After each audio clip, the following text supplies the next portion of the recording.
Testing, 1, 2. Testing, 1, 2. This doesn't seem to be very... Oh, maybe it's muted. Testing, 1, 2. Testing, 1, 2.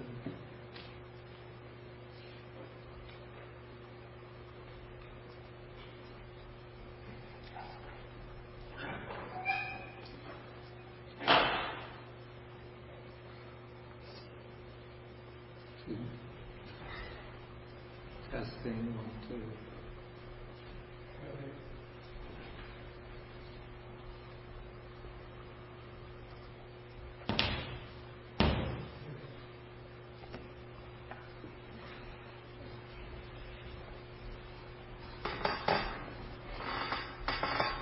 Testing, 1, 2. Test.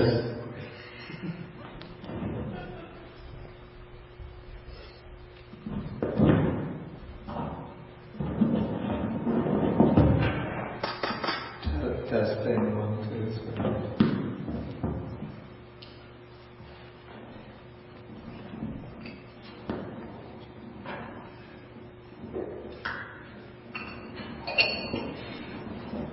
Okay, we begin with homage to the Buddha.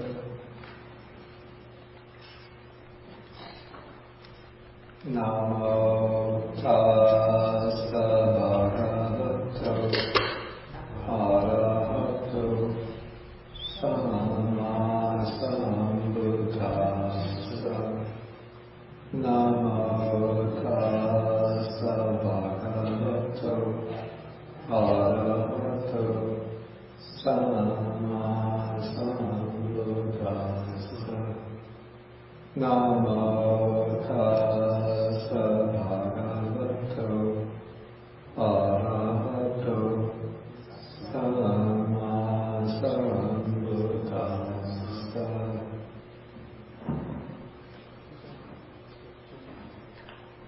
Good morning, everybody.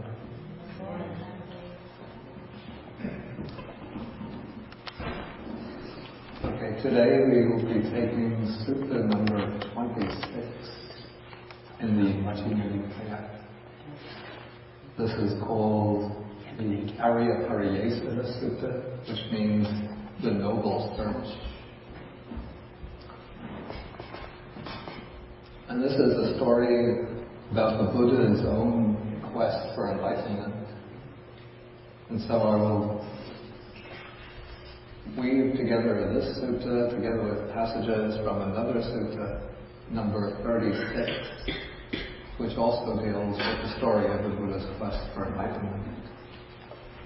And generally within the oldest discourses, the Nikayas, we don't find an interest in the biography of the Buddha so much for the purpose of recording biographical facts.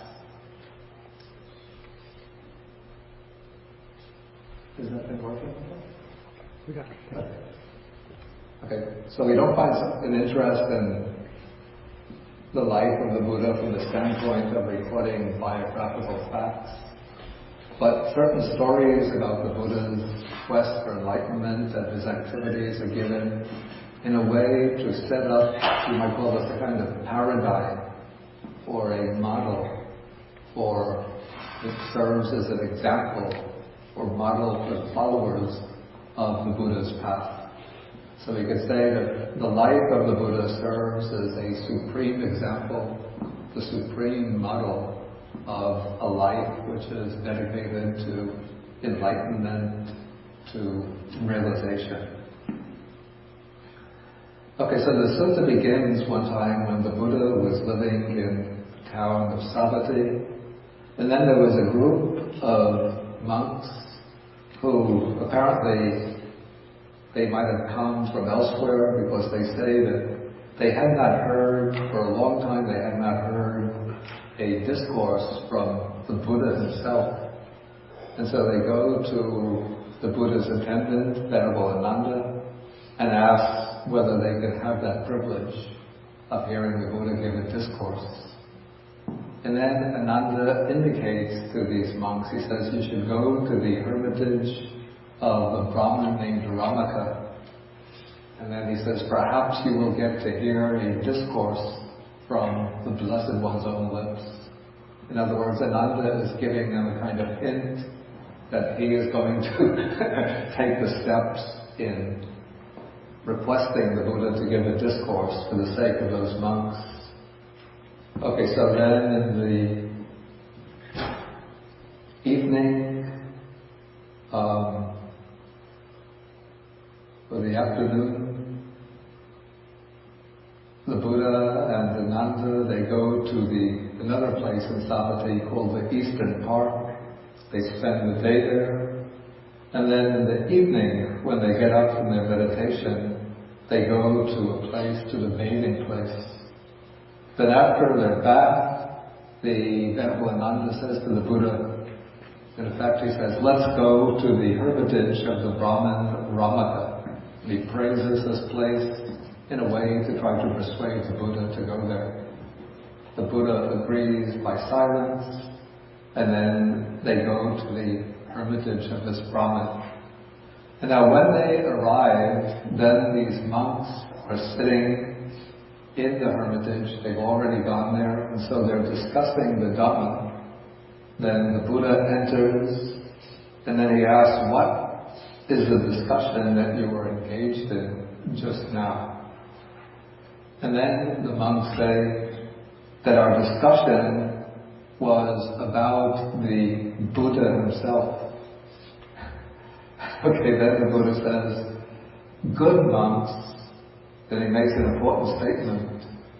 He says, it is fitting for you, young men who have gone forth out of faith from the home life into homelessness, to sit together to discuss the Dharma.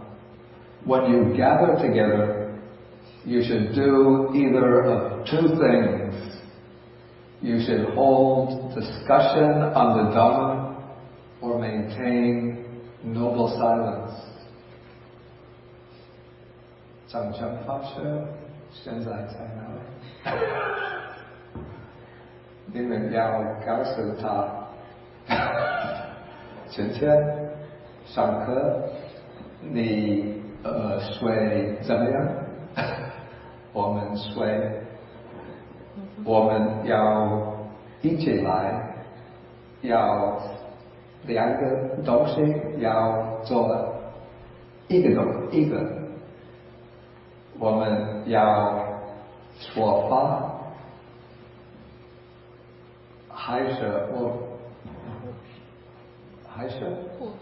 或是要模呢？对不对？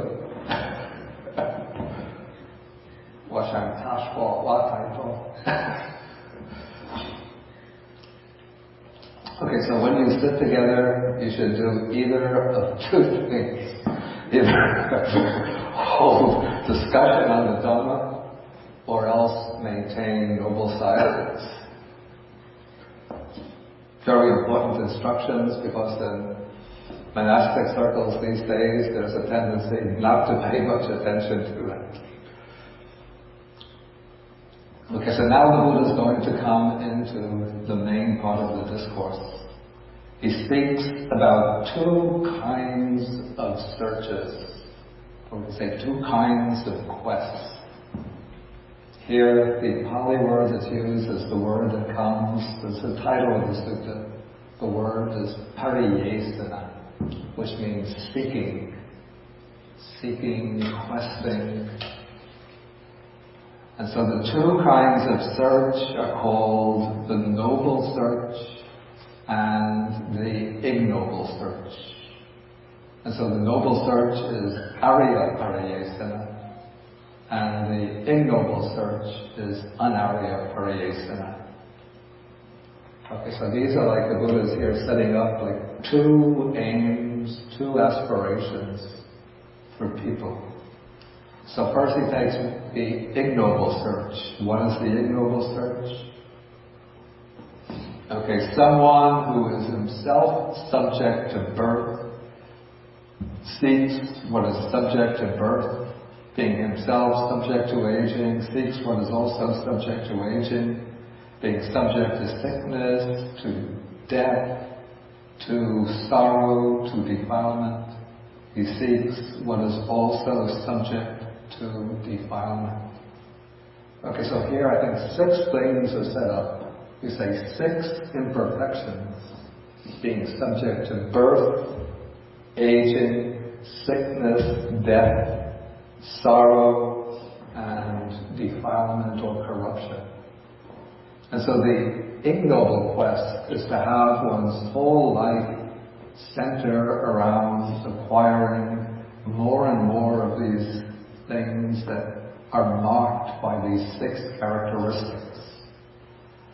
And so then the Buddha raises the question, what is it that is subject to birth, aging, sickness, death, and so on? Okay, then he mentions in terms of the types of objects that were sought after in this particular period of Indian history. We can make appropriate substitutions to apply it to today. Okay, so what is subject to birth and so on? Okay, sorry, this is not so fashionable, but wife and children are subject to birth. Okay, for women you could say husband and children subject to birth. Men and women slaves. Okay, in India at that time was a slave-holding society. Goats and sheep, fowl and pigs, elephants, cattle, horses and mares, gold and silver are subject to birth. Okay, what would we say today? People don't go around, unless they're farmers, collecting goats and sheep, fowl and pigs, elephants, cattle, horses and mares. Cars. Automobiles. iPods. Excuse me? iPods. iPod, yeah.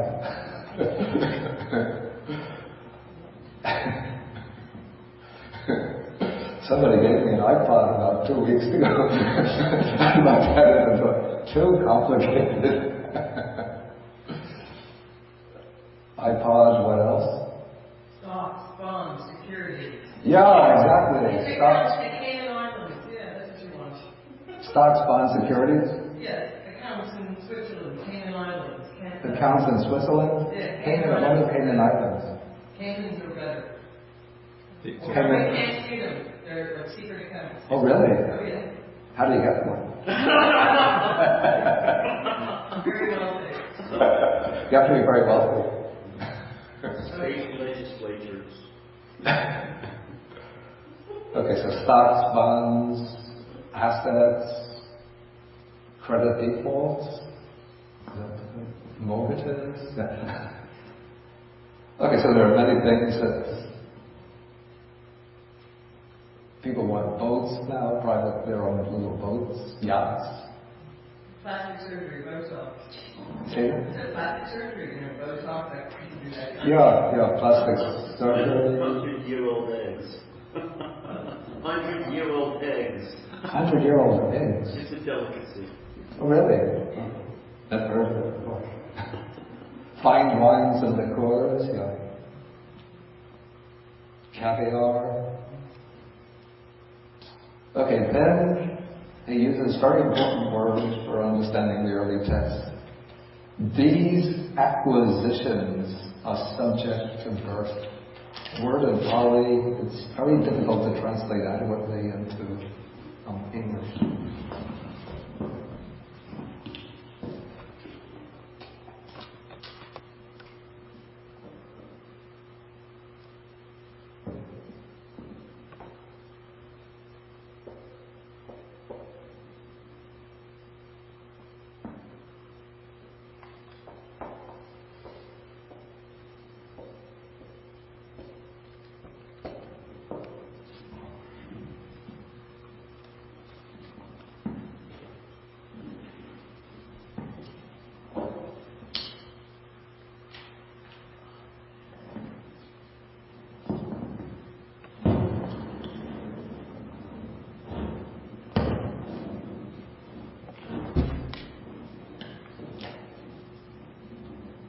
Yeah, this word is upadi, which is based on the root da, which means to place, and the prefix upa sometimes has the sense of near.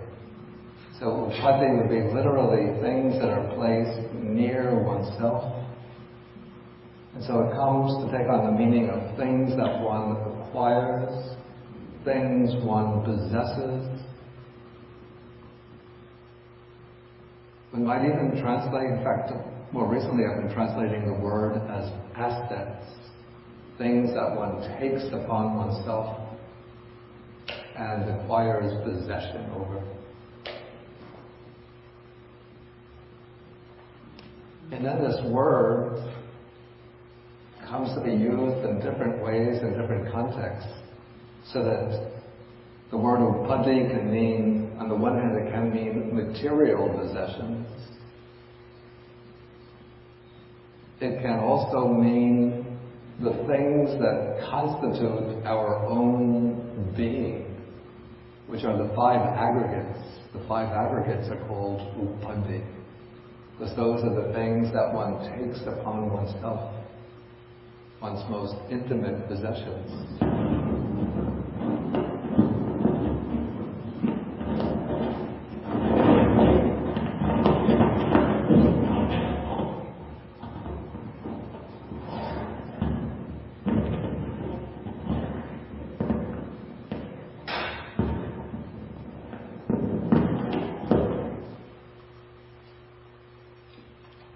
And then the word upadi also comes to mean the act of taking possession.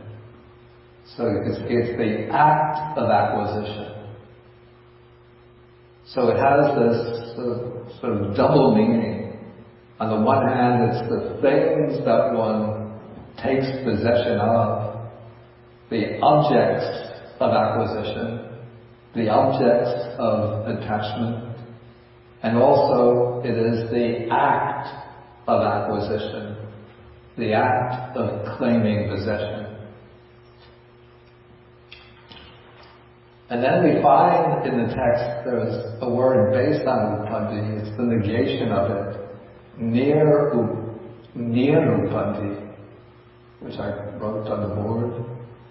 And this means without acquisitions, or free from acquisitions. And this word is used as a synonym for nirvana.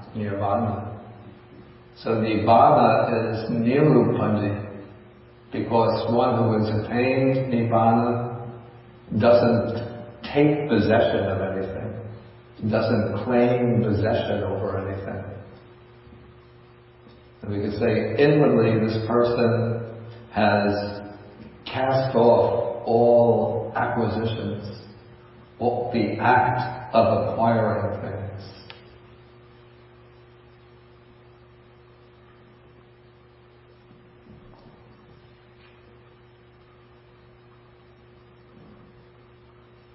Okay, so these are the acquisitions that the Buddha is speaking of.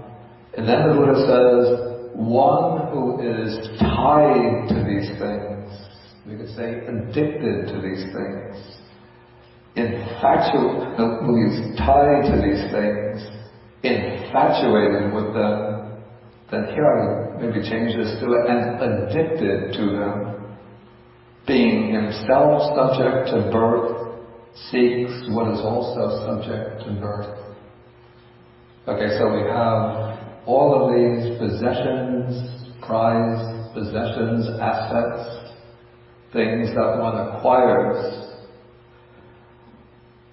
When one becomes attached to these things and one can't live without them and one continuously is seeking them, that is what binds one to continued birth. And so one is subject to birth, one seeks what is subject to birth, and because of that, one undergoes birth again and again. And the same thing is repeated in regard to what is subject to aging, sickness, death, sorrow, except some things are excluded from sorrow, gold and silver, is excluded from sorrow because the money doesn't weep. And then subject to defilement. Okay, so that all is considered the ignoble search. And we have to understand also, in the Buddha's time, society, culture had been undergoing very rapid and drastic changes. It was changing from a very quiet, structured agricultural society into an urban society. Towns were growing and expanding, developing into cities. The people who had been previously low in the social system, the Vaishyas, the merchants, the farmers, were now rising up because they were developing their businesses and they were becoming wealthy landowners, wealthy businessmen. And so society was in a state of flux, commotion, change, and this kind of what we call today materialism was spreading out through the whole culture, just almost the way it is today.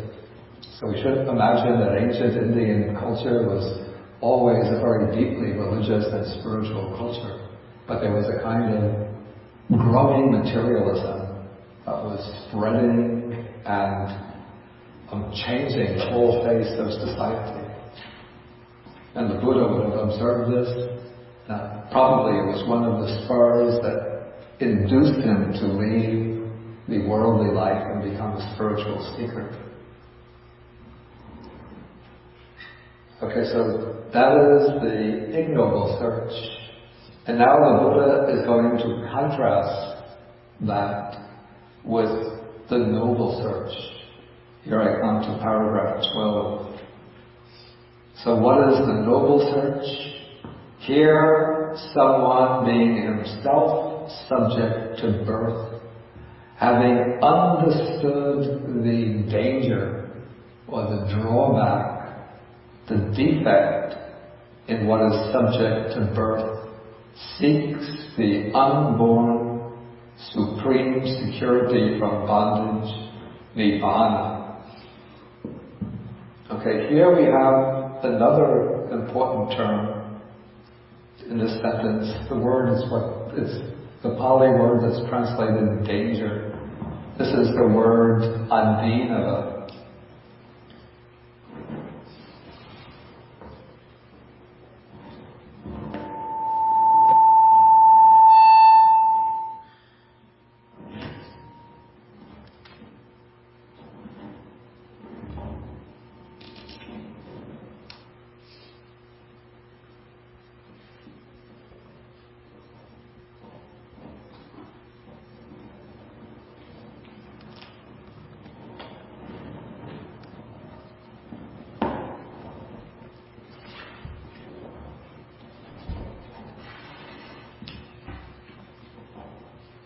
Okay, this word adinava, we say, has the sense of the defect, the deficiency, the shortcomings, the drawbacks, the wretchedness, the misery, the disadvantage. All of these are just implications of this word adinava. And so what serves as the spur, the goad, the inducement to enter upon the life of spiritual seeking, the life of renunciation, the quest for liberation, is understanding the danger and defects in things that are subject to birth, old age, sickness, death, sorrow, and corruption or defilement. And so when one understands this, then he seeks not the things that are subject to decay, but he turns his mind to seek that which is not subject to birth, and it's called Anuttara Yoga Kema, which means the supreme or unsurpassed security from bondage.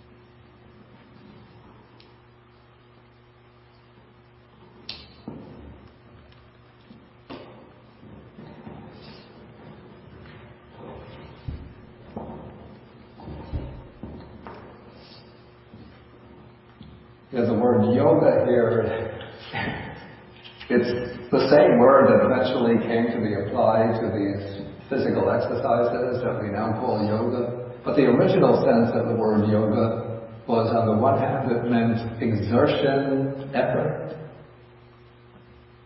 And the Buddha actually praises yoga in this sense. He always says, yogo karaniyo, that an exertion should be made. One should strive vigorously. But the word yoga, it's also like the English word yoke. The word yoke means something which confines one or binds one. And so yoga, in this sense, is a bond. And then the goal is yoga kema, to be free from the bonds, to be released from the bonds. And so that is what is called yoga kema, the security from bondage. And then even when one releases the cattle from their yokes, probably that's the original sense of yoga kema.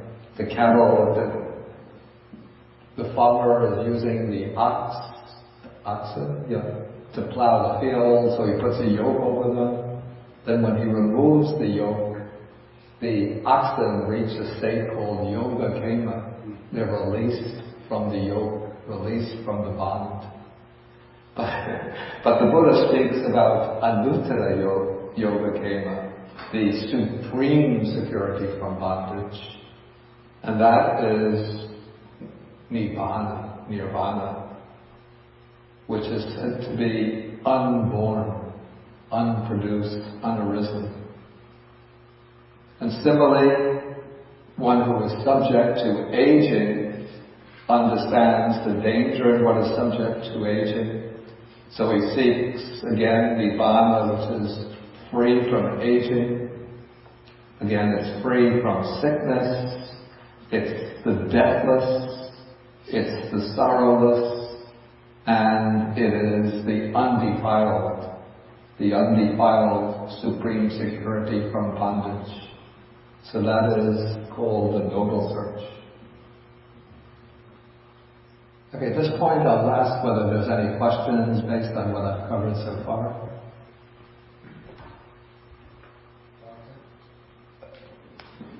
Okay, I see Matt. The only question I have is why Ananda didn't directly ask Buddha to come to the hall where the other bhikkhus were abiding, waiting for him. He sort of brought there by subterfuge in a way. Yeah, I don't know actually. I don't know the reason.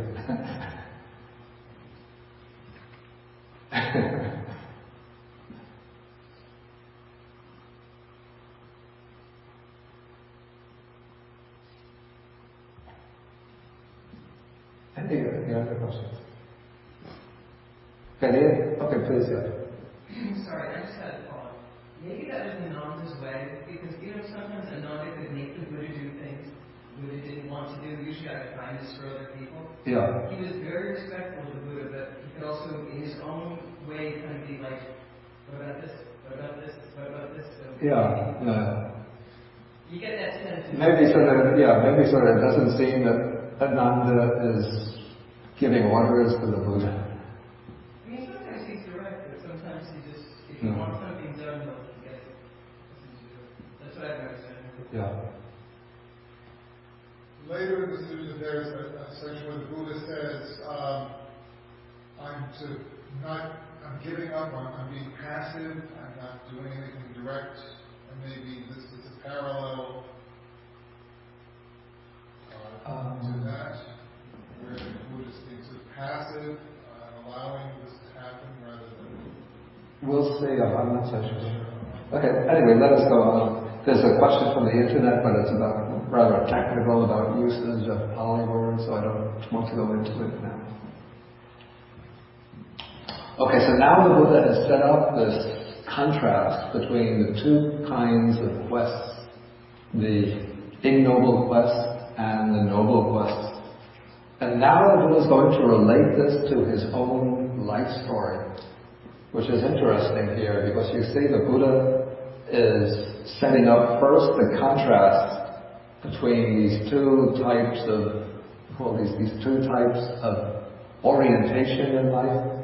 And then the Buddha is going to show that he understands this from his own experience, that it's not something like he is a pious preacher sitting up on the platform giving a lecture on something that he hasn't experienced himself, but he's going to show how he has learned this through his own hard life experience. Okay, so the Buddha says, before my enlightenment, while I was still only a bodhisattva, not yet enlightened, I too, being myself subject to birth, sought what is also subject to birth. And so with what is subject to aging, sickness, death, sorrow, defilement, and so on. So the Buddha, maybe the story about him being an actual prince, it's legendary because the Sakya state was not a kingdom, but it was a republic. But the Buddha was from one of the aristocratic clans. He would have had all of the privileges of the aristocracy. According to other suttas, his father had built for him 3 palaces, one for each season of the Indian year. He would live in the palace surrounded by dancing girls, musicians. He would have lotus gardens.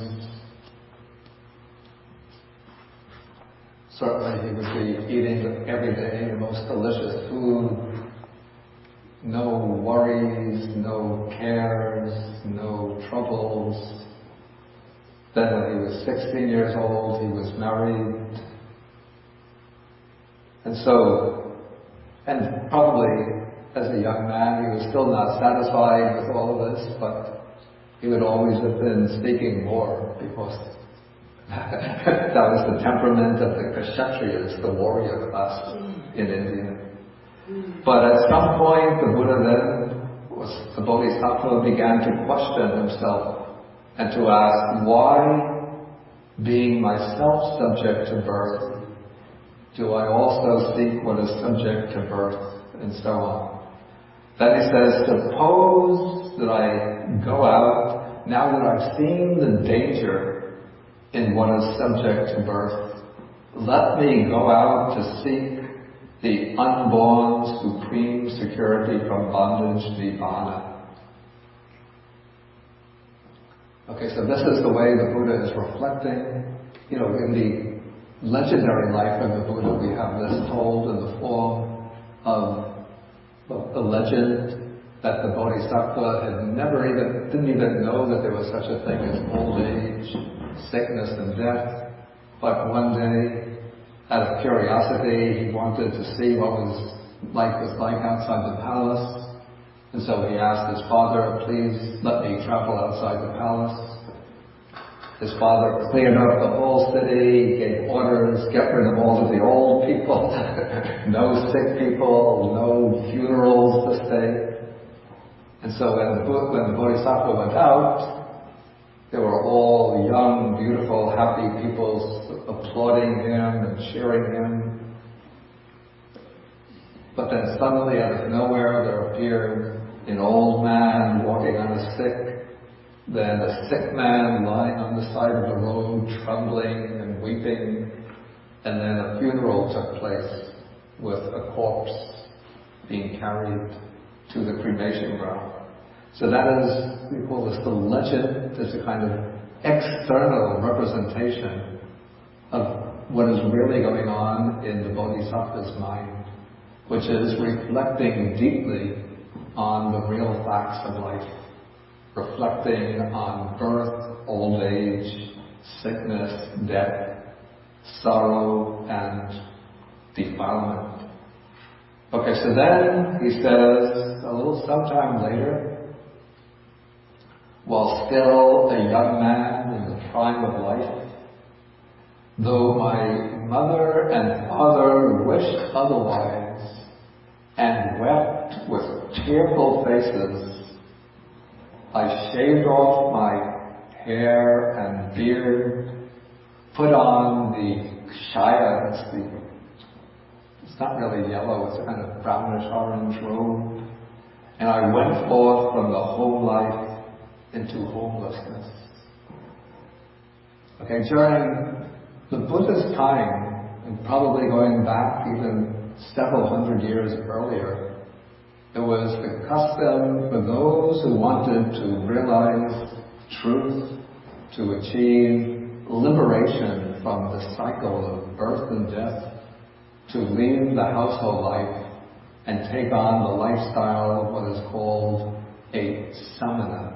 The samana is an ascetic, a monastic person, a renunciant. And so when the bodhisattva was a prince thinking about leaving the household life, or thinking about the problems of birth, old age, sickness and death, he had a certain precedent or a model to follow, and that is to adopt the lifestyle of an ascetic. And so in the Buddha's time there were ascetics who were living in the forest, sometimes alone, sometimes in communities. Some of them would just wear a loincloth, some would go completely naked, others would wear white robes, and others would wear, probably most of them would wear a kind of copper-colored, saffron, ochre robe. And so the bodhisattva, following their example, shaved off his hair, beard, and then put on the yellow robe, the saffron robe, and entered the homeless life. And when one entered the homeless life, the usual path that one followed was to seek out a teacher.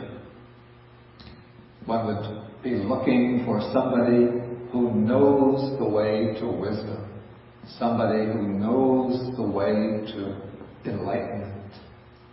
And so probably after the bodhisattva left the palace and became a wanderer, he would meet with fellow wanderers and ask, who are the wise teachers around? Who are the top-rated gurus of the day?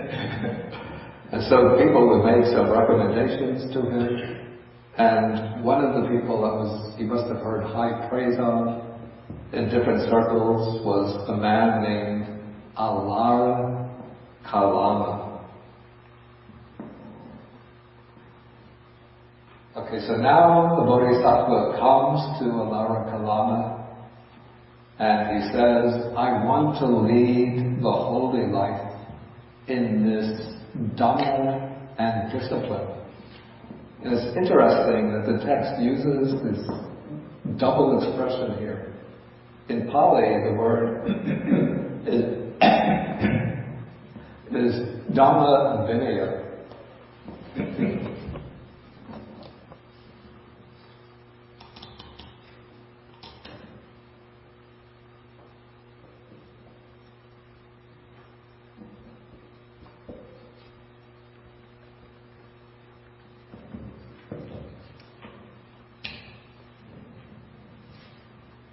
And this is the word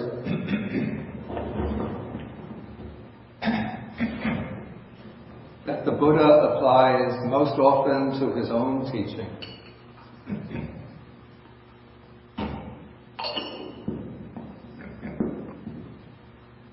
So what the Buddha himself teaches is a Dhamma, which is the doctrine. And then the word Vinaya has come to take on the meaning of the code of monastic rules. But actually probably the older, more original sense of Vinaya is the course of training, the course of practice. And so every teacher also during this period would have had his own Dhamma Vinaya. The Dhamma would have been some kind of philosophical doctrine which laid out kind of intellectual or conceptual structure around which the quest for enlightenment was arranged or organized. And then at the heart of his teaching, there would have been a course of training, which is not just observing rules and regulations, but it's a way of training every aspect of one's life, one's behavior, but also especially a way to train the mind through the practice of a meditative discipline. We don't know exactly what kind of doctrine and discipline Alara Kalama taught. But all we know is that he set up a certain meditative attainment as being the peak or high point of his system. Okay, so the Bodhisattva comes to Alara and says that he wants to lead the spiritual life, the holy life, in this Dhamma and Vinaya. Then Alara praises his own doctrine. He says this doctrine is such that a wise person can soon enter and dwell in it, realizing for himself through direct knowledge his own teacher's doctrine.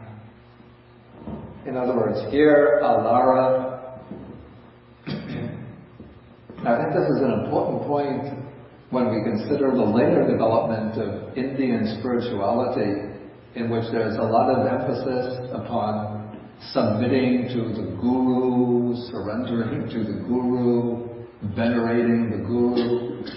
At this time, from this we can see that Alara, just like the Buddha, is pointing out that the important thing is not himself as the person, but what's important is the teaching or his Dhamma.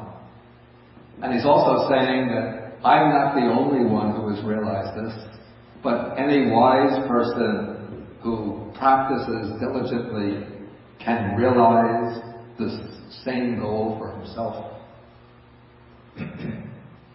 Okay, so the Bodhisattva says that he quickly learned this Dhamma, and then as far as recitation went, he was able to speak with knowledge and assurance about it, and to say, I know this, I understand this, so himself, and there were others too. And so it seems at first the Bodhisattva mastered the theory about Alara's teaching, but he wasn't satisfied with this. And so he thinks it's not through mere faith alone that Alara speaks about his doctrine, but he speaks on the basis of knowledge and insight. And so then the Bodhisattva comes to Alara and says, how do you speak, on what basis do you speak about entering and realizing this doctrine? And when the Bodhisattva asks this, Alara then explains to him what is called the base of nothingness. Okay, now the base, what is this base of nothingness? In the Buddha's own system of meditation, there are 8 stages of samadhi, 8 stages of deep concentration. The first 4 are the 4 jhanas. These are called simply the first jhana, second jhana, third jhana, fourth jhana. So those are stages in which the mind is becoming more and more collected, concentrated, focused, and absorbed into a state of deep peace and tranquility. But beyond the 4 jhanas, there are 4 other stages of samadhi, which are called the formless meditations. In Pali, these are called the arupa attainments.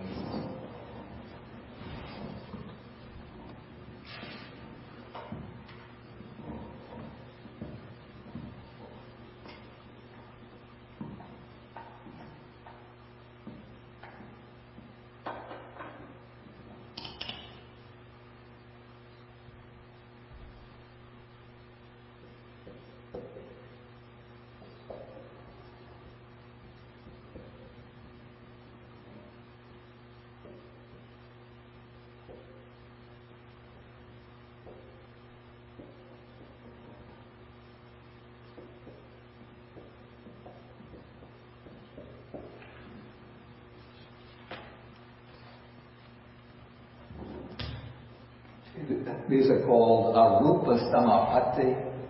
That means the meditative attainments without any form as its object.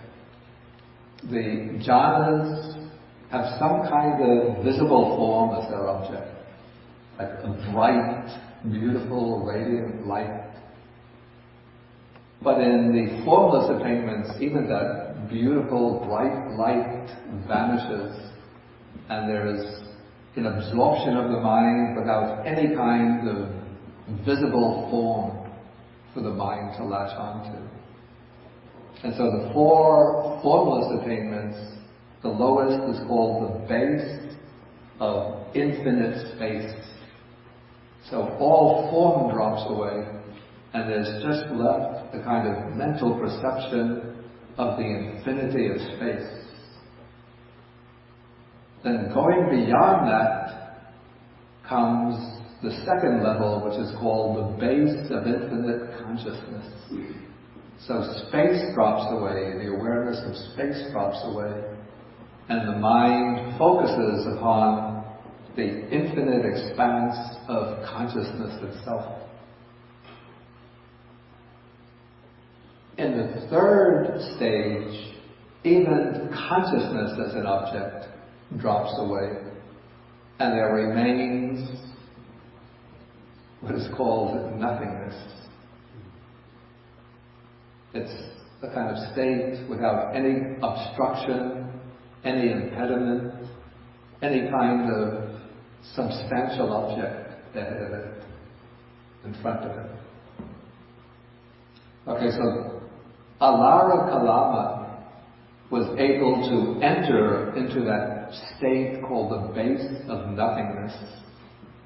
And apparently, he took the attainment of that state to be the attainment of liberation, the attainment of enlightenment. Okay, so the Bodhisattva reflected that he has all the qualities needed to realize that attainment. He has faith, energy, mindfulness, concentration, and wisdom. And so he makes a determined effort to reach that meditative state. And so he quickly enters and dwells in that state, experiencing it for himself. He goes to his teacher, Alara, and reports what he has achieved. And then Alara doesn't get envious and resentful, but he congratulates the young Bodhisattva.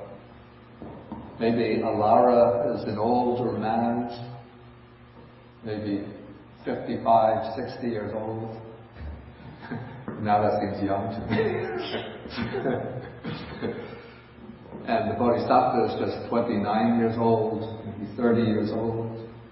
And yet, the old master is overjoyed that his new disciple has realized the state. And so he says, it's a gain for us, a great gain, that we have you for such a companion in the holy life. The Dhamma that I say I enter upon and dwell in, that is the same Dhamma that you enter and dwell in. You know the Dhamma that I know the Dhamma that you know. You are just like myself, I am like you. And now, I'm at the bottom of page 257, he gives a very great honor to the Bodhisattva. He says, "Come, friend, let us now lead this community together." This means that he's making the Bodhisattva his co-teacher. So he's saying, now we're at an equal level as far as attainment, realization goes. So I won't be the exclusive teacher anymore, but we will be co-teachers of this group. Probably this was a tempting offer. It's like somebody in the business world says, okay, I'm the president of the company, and now I have some very capable young executive comes in to work for me. He shows himself to be very skilled, very capable, very diligent. And so after just even maybe a few months in the company, he proves himself to be so capable that I think he's just as good as I am. So instead of me being the president and he just being a subordinate, I say, come on, we will be co-presidents of the company. But probably you won't get that in the business world, because then they have to share the salary.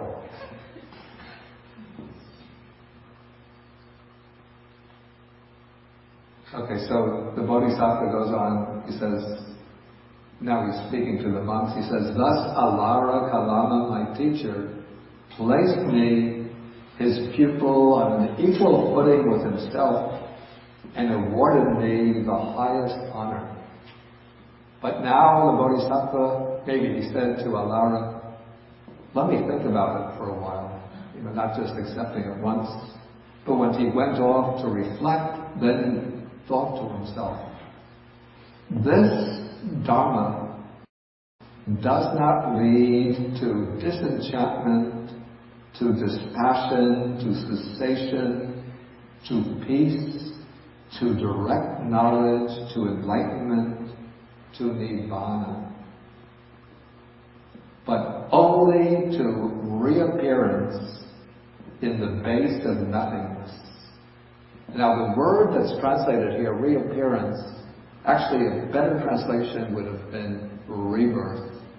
It leads only to rebirth in the base of nothingness. Okay, what is meant here? According to the Buddha's teaching, our different states of consciousness, different states of mind, are seeds with the potential to lead to rebirth in different realms of existence. So any kind of ethically determinate state of mind is the seed of a rebirth in another realm of existence. Or in some, let's say, the seed of a rebirth in some realm of existence.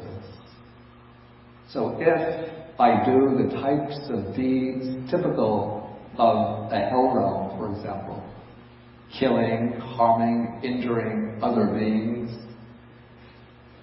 slandering good and worthy people, going around all the time with a mind of hatred and resentment, that state of mind will function as the seed for a possible rebirth in a hell realm. If I have a mind, mental states which are generally a mixture of good and bad, say a predominance of good, wholesome states over some bad, unwholesome states, that kind of mind is likely to be the seed for a rebirth back into the human realm. If I have a very pure, very good and worthy state of mind most of the time. Very generous, very loving, thoughtful, kind, compassionate. That kind of mind is the seed for a rebirth into one of the lower heavenly realms. Now, if I refine that good mind through the practice and meditation to the point that I'm able to gain a state of samadhi, the different levels of samadhi are the seeds for rebirth in the higher heavenly realms. And so there are states that correspond, states of rebirth that correspond to the 4 jhanas. For example, if I master the 3rd jhana, then when I pass away, my mind will tend to take rebirth in the level, that heavenly world that corresponds to the 3rd jhana. If I master the 4th jhana, I'll tend to take rebirth in that heavenly realm corresponding to the 4th jhana. If I master the base of infinite space, there is a realm corresponding to that state. If I master the base of infinite consciousness, there is a realm corresponding to that state. If I master the meditation of the base of nothingness, then my mind will tend to take rebirth in the realm of nothingness. That's a realm, very, very subtle realm, that corresponds to the meditative state of the base of nothingness. And it's said that in these realms, the mind is very peaceful, very calm, in a state of almost undisturbed equanimity for thousands and thousands of kalpas. You know what a kalpa is? A kalpa is a cosmic aeon. So if we take the example of what's called the Big Bang, that's the time from this particular world system begins just as a point of very intense light. It's just suddenly it explodes, and then space comes into being, and very quickly the universe, starting as a point of light, starts to expand till matter starts to form, the material particles cluster to form atoms, the atoms draw together to form the first stars, the stars draw together to form the first galaxies, the first generation stars explode, then the debris of those exploding stars form the second generation of stars, and the dust matter left by the first generation stars coalesces to form planets. Then we get the world system expanding. Now it's said to be something like 14, 15 billion years. Maybe it goes another 15 billion years. So 30 billion years of expansion. Then the expansion slows down, followed by a period of contraction, maybe another 30 billion years. So altogether 60 billion years. That's one kalpa. Now, the lifespan in the base of nothingness is said to be 60,000 kalpas. That means 60,000 big bangs, expansion of the cosmos, contraction of the cosmos, expansion, contraction, expansion, contraction. Do that 60,000 times, and that is the lifespan in that realm. And so, the meditation masters at that time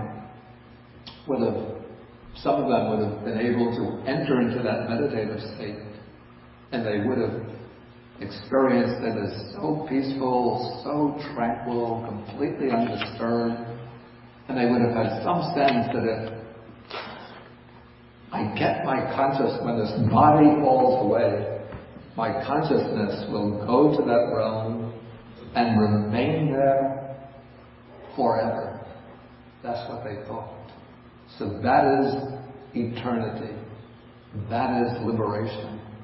That's the perfect, the state of complete perfection, spiritual perfection. And that's what they thought.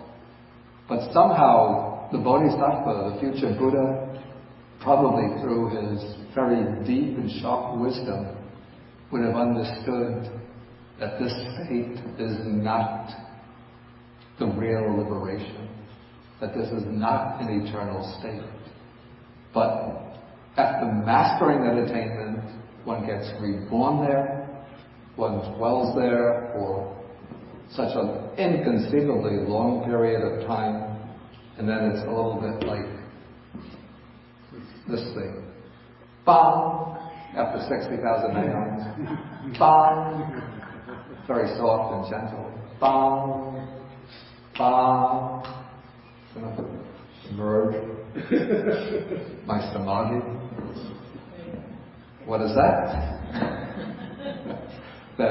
So no body, no substance, but a little guy taps me on the shoulder and says, "Time's up, my friend." And I say, "What do you mean time's up?" He says, "You'll see." And then, zoop! I'm down in the mommy's womb. 9 months later, ow, ow, ow, rubbing my eyes. What's going on here? Doctor slaps from behind.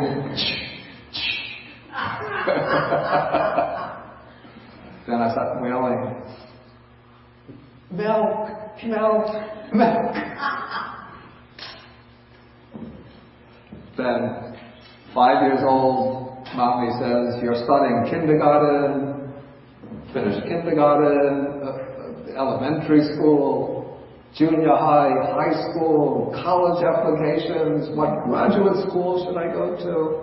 Have to get a job, falling in love, getting married, having children, all over again. All over again. What is that? I said, Ayurvedic here, but a bunch of tourists. Bantu. Ayurvedic here, but a bunch of tourists. Service. You should know. Play-based man. I don't think I've heard that expression since. You know it though. Yeah, I know it. It's tourists. Service, I don't remember. Like a pain in the... Pain in the Tourists, tuchus. Disney tourists. My son, he's a schmuck. He's always in jail at Disney tourists.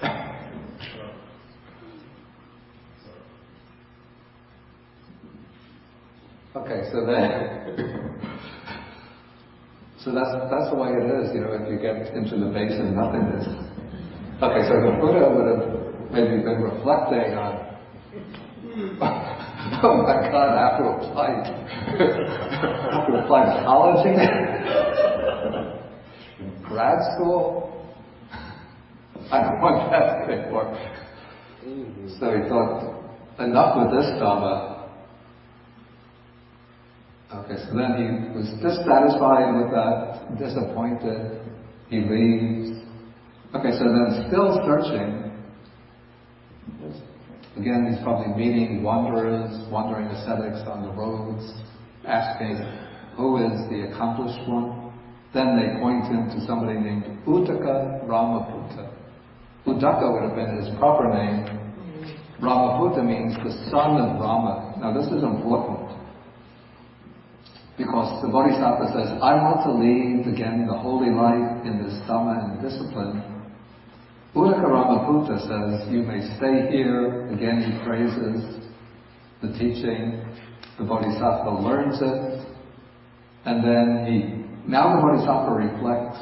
He says, it was not through mere faith alone that Rama declared, by realizing this for myself with direct knowledge, I enter and dwell in this Dhamma. Now you see, Uddaka Ramaputta himself had not himself mastered that higher meditative state.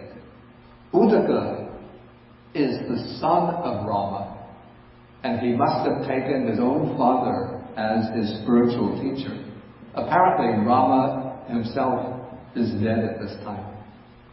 And so they remember Rama as somebody who has reached the highest meditative state. But even his son has not yet reached it. But his son was probably the most advanced meditator in the group, and maybe it's a kind of transmission from father to son. And so Uddaka is the head of the group, but all he can do is explain what his father had achieved. Okay, so the Bodhisattva goes to Uddaka and says, what did Rama declare? How did he realize it? And then Uddaka, the son, explains the meditative state, which is called the base of neither perception nor non-perception. So this is the fourth formless meditation. I said there were 4 formless meditations. The third is the base of nothingness, which the other teacher realized, Alara Kalama. But Rama had achieved the 4th formless attainment, the base of neither perception nor non-perception. It's a state which is said to be so subtle that one can't declare definitely there is perception here, but at the same time one can't say there's no perception here. It's the most refined possible state of mundane consciousness. Okay, so as in the previous case, the Bodhisattva reflects that he wants to realize this for himself. He makes the effort. He attains that state. He attains the base of neither perception nor non-perception. Then he goes to Uddaka Ramaputta and he says, was it in this way that Rama declared that he entered upon and dwelt in this Dhamma? Uddaka says, that is the way, friend. Then Uddaka praises him and says, it's wonderful, it's a great gain for us that we have such a fellow. He says, that is the state that Rama declared, the same state that you declare. And so everything is the same as previously, except now Uddaka Ramaputta says, he says, as Rama was, so are you. As you are, so is Rama. Come, friend, now you lead this community. So this is different from the previous case. Here, Uddaka is not saying we will be the co-presidents of the corporation. But Uddaka is saying, I step down, I will be the vice president of the corporation. You be the president. You're a more skilled businessman than I am. You've gotten, you've caught the trick of working the ropes of the company. I'm still learning the ropes. Okay, so now the Bodhisattva thinks, he says, thus Uddaka Ramaputta, who had been my companion in the holy life, placed me in the position of a teacher. He's saying, now you are even my teacher. And he gave me the highest honor. But then it occurs to him that this Dhamma does not lead to disenchantment, dispassion, cessation, peace, direct knowledge, to enlightenment, to Nibbana, but it leads only to rebirth in the base of neither perception nor non-perception. That is, above the sphere of nothingness, in which the lifespan is said to be 60,000 kalpas, there is another sphere called the sphere of neither perception nor non-perception, where the lifespan is said to be 80,000 or 84,000 kalpas. And so here, well, the lifespan of the people in the base of nothingness comes to an end at 60,000, you get to go on another 20,000, 24,000, big bangs, world expansion, world contraction. And then, for that reason, those who reach that attainment thought, this is nirvana. This is the absolute perfect state of peace. But then, at the end of the 84,000 world cycle, the alarm goes off. Bang, bang. Haven't heard that in a long time. What's going on here? Again, the little finger taps you on the non-existent shoulder and says, guess what, my friend? What? Time's up.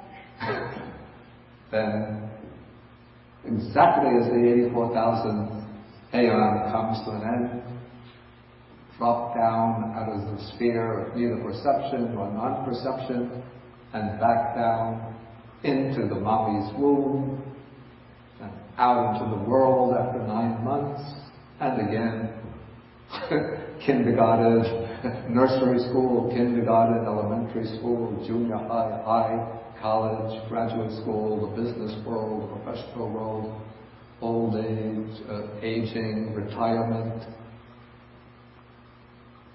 getting sick, and death. So the Bodhisattva thinks, that's not for me. And then he goes on searching. So he gets dissatisfied with that Dhamma. And then disappointed, he leaves it. Okay, any questions? Remember, Maybe could you take the mobile mic? when you first introduced the state of infinity of states, No.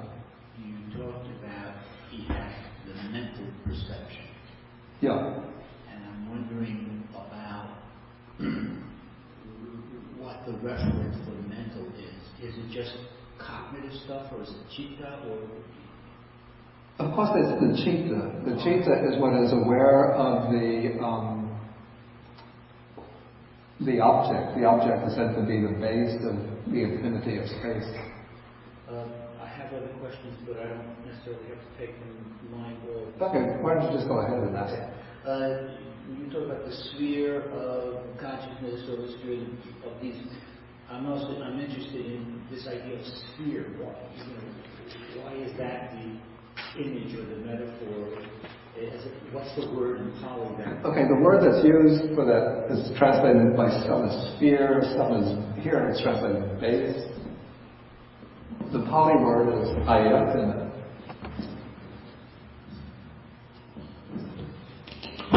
Ooh. It's okay.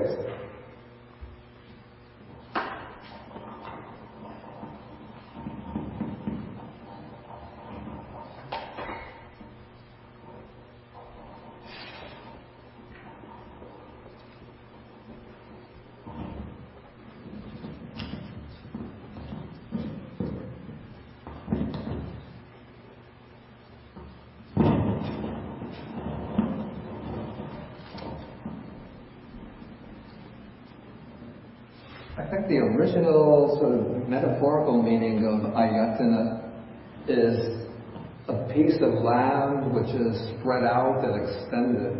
And so the word is used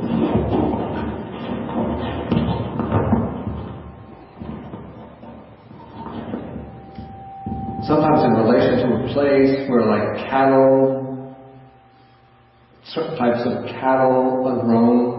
That is like the base for this type of cow, the certain territories with all the ayatana for horses. Okay, then it comes to be applied to objects of perception and also the sense faculties, which are bases for the arising of consciousness. And then it also comes to be applied to certain realms of rebirth that correspond to these meditative attainments. And finally, and this one may not be worth the time, even if that takes the ask, but how in this, when one is in the sphere of neither perception nor non-perception, I know it's a serious question, well, it sounds silly. How do you hear the bomb? Oh, I was just speaking. No, what happens? Yeah. Oh, I see. You're asking that question. Yes. I mean, it just happens. I mean, we don't need a bomb, but how is one aware that time is up, or it's just off? I think it's just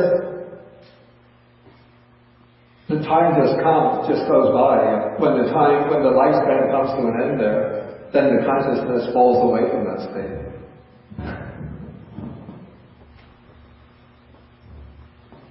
Okay. I have a question about the word bodhisattva. Yeah. Because bodhi means enlightened. Yeah. But the Buddha said when I was still unenlightened. Yeah. Bodhisattva, so it's self-contradictory. And I remember on another occasion you explained bodhisattva has two meanings. One of them is a person seeking enlightenment. So can I conclude that at least in the Nikayas, that term can never be rendered as enlightened being, but only can be interpreted as a seeker at most. So by no means can it be referred to being transcending beyond the round of birth and death. Okay, that's the end of the question. Yeah. First, let me get into the matter of the derivation of the word bodhisattva. Because I mentioned that in a very early class, I think, when I was working through the other book. So some people haven't gotten that point.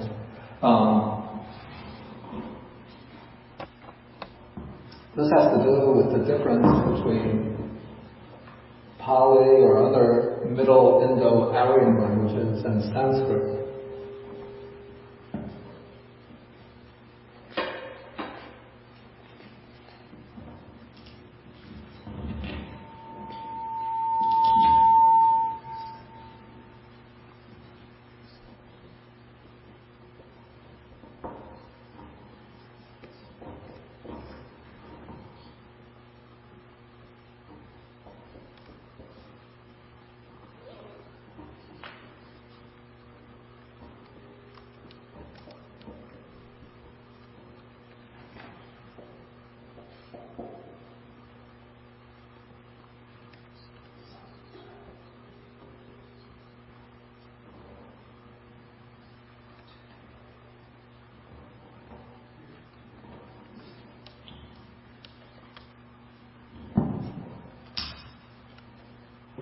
Okay, in Pali and whatever other early Middle Indo-Aryan languages the Buddha would have used, the word would have been bodhisattva, which is bodhi means enlightenment.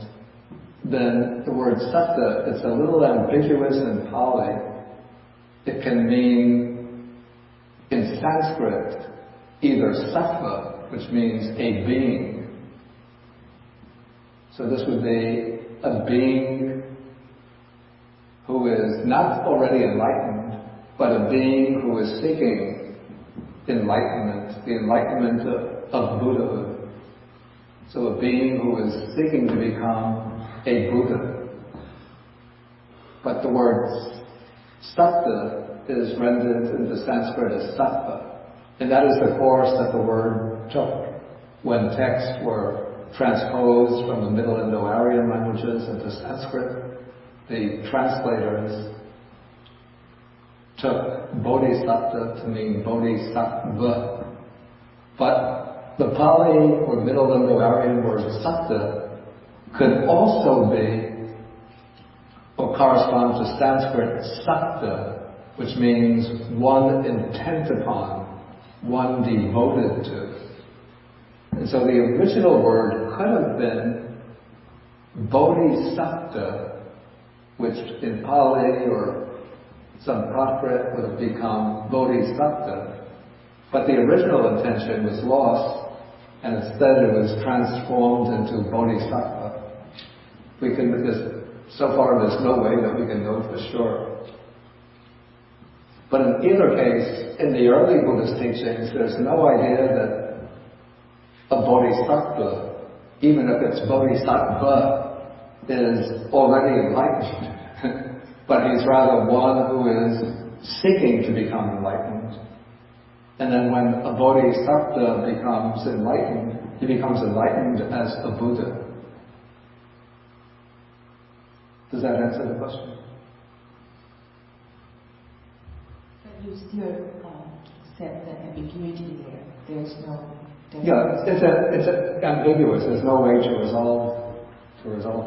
And even the Pali commentary gives post derivations. Yes. Okay, I've got a little bit of the devil in me. Does the Bodhisattva become a Buddha or an Arahant? I said a bit of the devil in me today. There's no devil. A Buddha is also an Arahant. Okay, but a bodhisattva, the way the word is used in the early texts in the Nikayas, the bodhisattva is one who, when he becomes enlightened, he becomes a Buddha. But a Buddha is also an Arahant.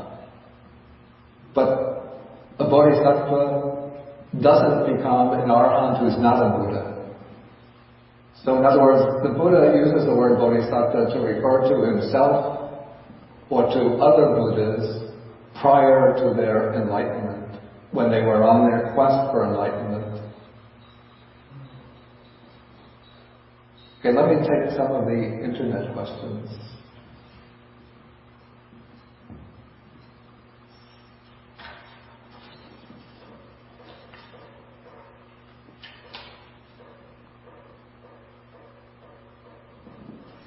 Okay, is there any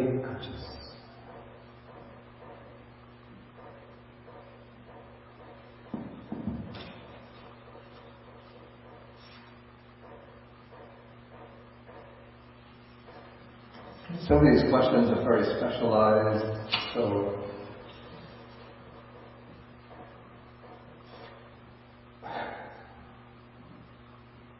either about words or about the nature of nirvana. I mean, I just want the questions really to be relevant to the topic of the discourse. Are these 7 states, disenchantment, dispassion, cessation, peace, direct knowledge, enlightenment, nibbana, each one progressively superior to the one before? I say definitely nibbana is put at the end because it's the culmination of the series. We go disenchantment leads to dispassion, maybe dispassion to cessation, cessation to peace. I don't know, there's some ambiguity at certain points. But definitely enlightenment and nibbana are the 2 highest of the 7. And disenchantment, dispassion are the beginning of the 7. Okay, we'll have to stop the discussion now, and then come back after lunch for discussion, questions, answers. A few just giveaways that I have. I'm still trying to give away this catalog for the Omega Center in Upper New York State, Rhinebeck, New York. There is the new catalog for the New York Open Center, spring, summer programs. Then this is a West Coast Dharma magazine called Inquiring Mind. They asked me to write the column for each issue, so they give me extra copies. So anybody wants a copy, you're welcome to take. Okay, we'll end with the sharing of the merits, and then we'll take a break.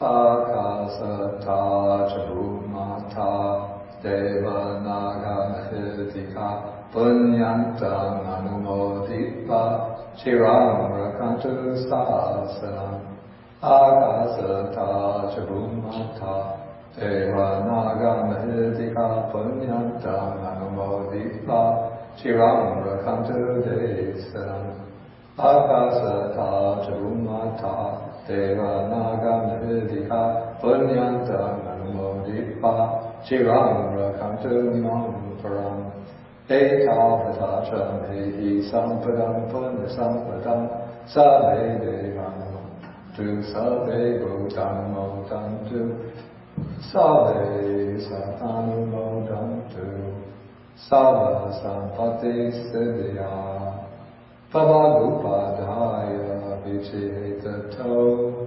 Ekantare Satakaya Upapanna Rupya Rupicha Sanya Sanino Dukha Pramuchantu Pusantu Nibhuti.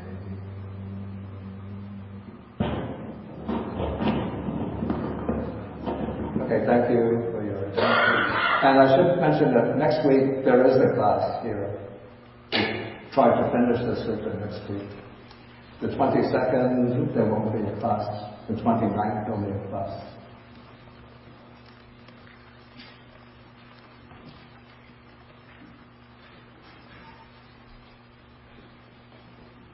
Free from bondage.